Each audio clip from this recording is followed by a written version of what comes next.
Tourism के जो मंत्री हैं वो सिनेमा जगत के बहुत बड़े अभिनेता हैं और रहेंगे, उनकी मैं बहुत इज्जत करती।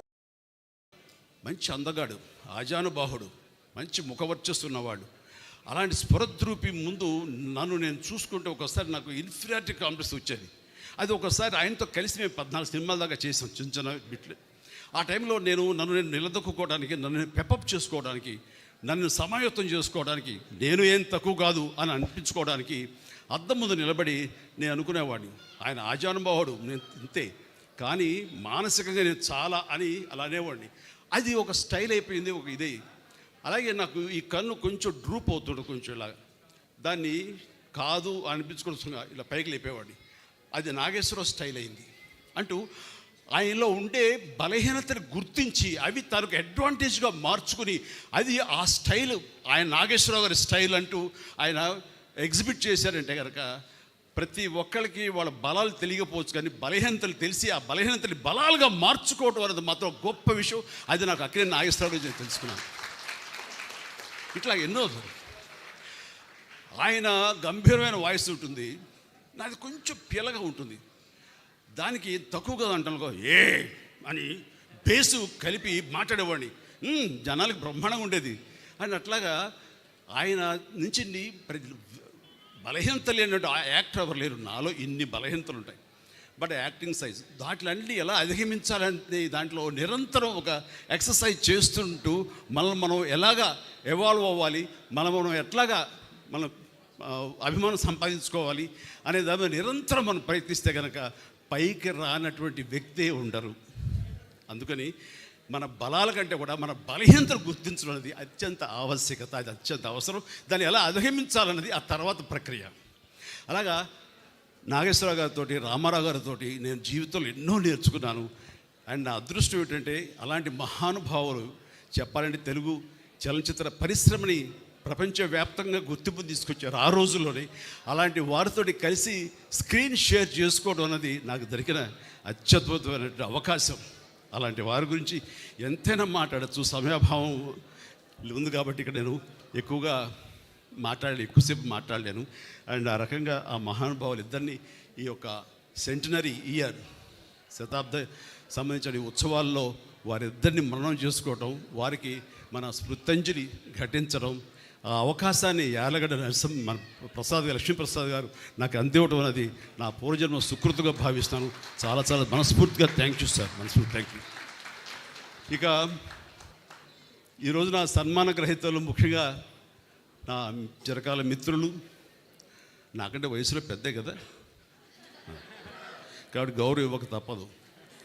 ఎండమూరి వీరేంద్రనాథ్ గారు, ఆయనతోటి నా అసోసియేషన్ అనేది ఎంత అత్యద్భుతమైనటువంటి ప్రయాణం అంటే, నా స్టార్ స్టేటస్, నేను స్టార్ని అవ్వటానికి అత్యధికంగా ఆయన కంటెంట్, ఆయన రాతలు, ఆయన రచనలు, ఆయన క్రియేట్ చేసిన క్యారెక్టర్స్ నాకు 80వ దశకంలో అవి ఉపయోగపడ్డాయంటే కనుక ఎక్కువ నేను ఆయనకి అది కంట్రిబ్యూట్ చేయగలను. ఆ డెడికేషన్, ఆయన మేధా సంపత్తిలోంచి వచ్చేటువంటి ఆ క్యారెక్టరైజేషన్స్ నాకు సోపానాల్లాగా మరింత హైట్కి వెళ్ళేలాగా, మరింత స్టార్డమ్ని పొందేలాగా. చెప్పాలంటే మెగాస్టార్ అనే పేరు వచ్చింది కూడా వన్ ఆఫ్ హిస్ ఫిలిమ్స్.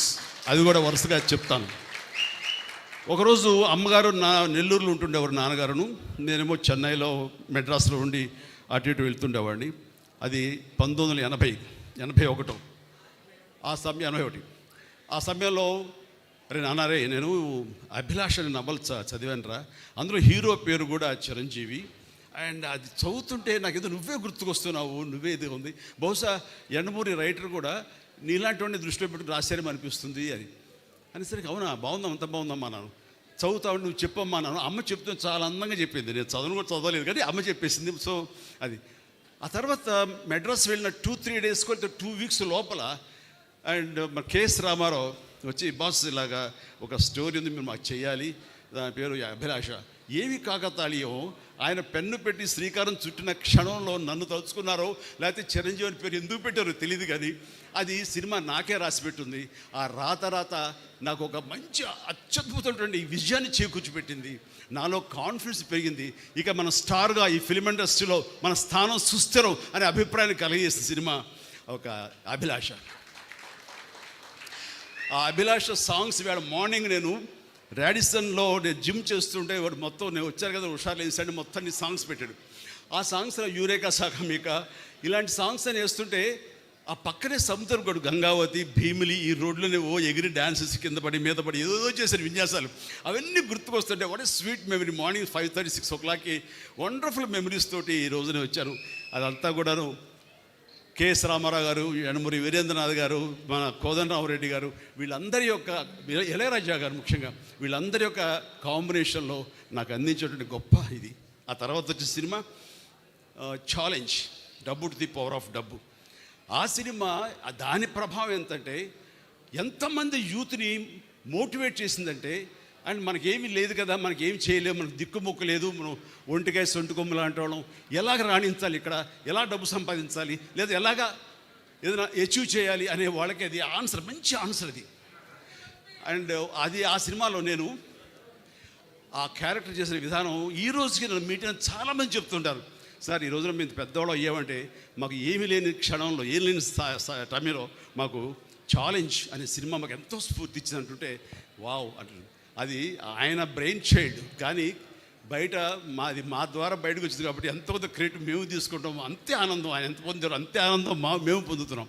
ఆ రకంగా వచ్చిన తర్వాత వచ్చే సినిమాలు మరణమృతం కానివ్వండి, రక్తసింధూరం కానివ్వండి, అన్ని సినిమాలు ఇట్లా ఎన్నో సినిమాలు మనం లిస్ట్ చూసాం. ఆ సినిమాలన్నీ కూడా నాకు అంతటి పేరు ప్రఖ్యాతి తీసుకొచ్చింది. కాబట్టి నా యొక్క ఎదుగుదలలో, నా స్టార్డంలో ఆయన యొక్క నా సింహభాగం మా యండమూరి గారికి ఉంది. నాకు చాలా సంతోషం. థ్యాంక్ యూ యండమూరి గారు, ధన్యం. తర్వాత ఇందాక ఒక మాట అన్నారు, అది కంక్లూడ్ చేస్తాను. నీ ఆటోబయోగ్రఫీ ఎవరు రాస్తున్నారని. ఆటోబయోగ్రఫీ అంటే నేనే కదా రాసేది అనుకున్నాను. నువ్వు ఎక్కడ టైం ఉంటుంది లేదు, నీవు చెప్పు, మేము ఎవరు రాసుకుంటాం, నీకేమైనా ఇంట్రెస్ట్ ఉందా, ఖచ్చితంగా చెప్తే రాస్తాను. నిజంగా యండమూరి లాంటి గొప్ప స్టార్ రైటర్ ఎవరు అన్నా ఒప్పుకోకుండా ఉండదనుకోండి, ఎవరు ఒప్పుకు తీరాల్సిందే. ఒకే ఒక స్టార్ రైటర్ ఎవరైనా తెలుగులో ఉన్నారంటే అది యండమూరి వీరేంద్రనాథ్ గారు. అలాంటి గొప్ప కలం, బలం, మేధస్సు ఉన్నటువంటి యండమూరి వీరేంద్రనాథ్ ఈ రోజున నా ఆటోబయోగ్రఫీ రాస్తాను అన్న మాట అనడమే నాకు ఎంతో ఉత్సాహాన్ని ఇచ్చింది. అందుకని ఇది ఎలాంటి అత్యద్భుతమైనటువంటి వేదిక. అండ్ మా వైఎల్పి గారి సమక్షంలో ఇది జరిగి తీరుతుంది. ఆల్రెడీ ప్రాసెస్లో ఉందన్నాను, కానీ దానికి కన్సాలిడేట్గా కాంక్రీట్గా లేదు. అండ్ యండమూరి గారు అన్నారు, మీ మాట చొప్పున అనేస్తున్నాను, ఇట్స్ ఎ కమిట్మెంట్ పబ్లిక్లో. Done. Thank you very much. Right. ఇక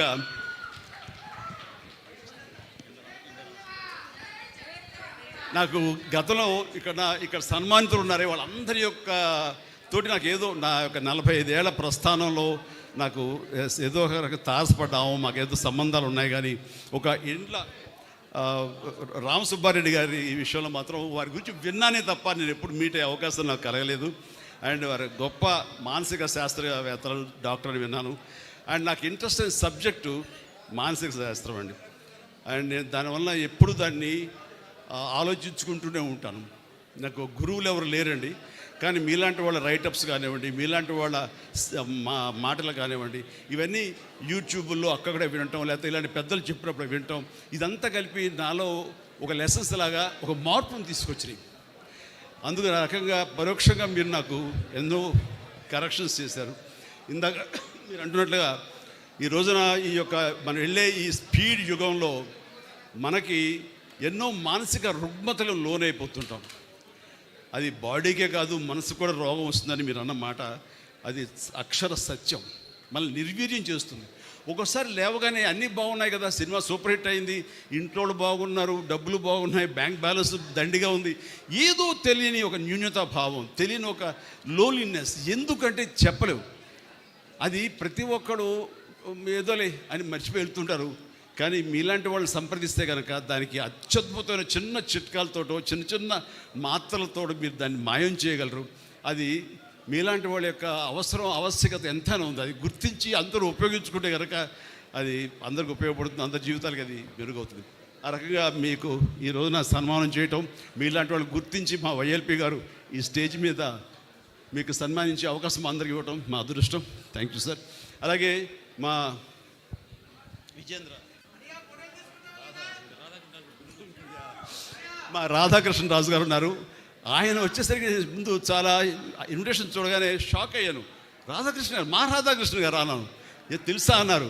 తెలియటండి, చాలా బాగా తెలుసు. ఆయన నా సినిమాలు బిగిన్ నుంచి కూడా మీరు డిస్ట్రిబ్యూట్ చేశారు. ఎప్పుడు మేము బెంగళూరు వచ్చినా సరే మీరు రిసీవ్ చేసుకుంటుండేవాళ్ళు. అలాంటి మీరు ఈ మధ్య సంవత్సరాల్లో కొంచెం దూరం అయ్యాం. అండ్